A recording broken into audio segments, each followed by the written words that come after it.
தரம் புதிய எருமவெட்டிப்பாளையம் கிராமம் தர்பூசணி பயிர் வந்து ஆய்வு செய்கிறதுக்காக வந்திருக்கோம். விவசாயி அவரை வந்து பேச சொல்லலாம். சார் உங்கள் பேர் சொல்லுங்கள். என் பேர் முரளி மேடம். நான் புதுவெட்டிப்பாளையம் பஞ்சாயத்து நாம்தாரி விதை போட்டிருக்கோம். இதான் ஃபஸ்ட்டு ஐட்டம் போட்டிருக்கோம். நாங்கள் இயற்கையாக தான் பண்ணுறோம். எந்த இதுவும் ஊசி போட்டு அது போட்டு இது போட்டு பண்ணல. நாங்கள் இயற்கையாக தான் பண்ணியிருக்கோம் மேடம். நீங்கள் சாப்பிட்டு பார்த்து சொல்லுங்கள் மேடம். Okay sir. கலரும் பார்த்தீங்கன்னா விவசாயி வந்து எந்த இன்ஜெக்ஷனும் போடலை. இது வந்து நேச்சுரலாக தான் வந்து அவர் வந்து பழுக்க வச்சு தான் இது பண்ணியிருக்கிறாரு. ஸோ கலரும் பார்த்தீங்கன்னா நார்மல் கலர் தான். ஸோ இதில் எந்த இன்ஜெக்ஷனும் போடலை. இப்போ நம்ம சாப்பிட்டு பார்த்து இது எப்படி இருக்குன்னு சொல்லிடலாம்.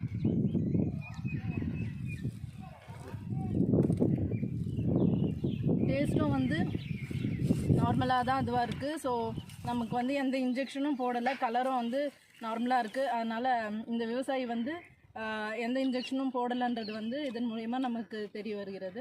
நன்றி.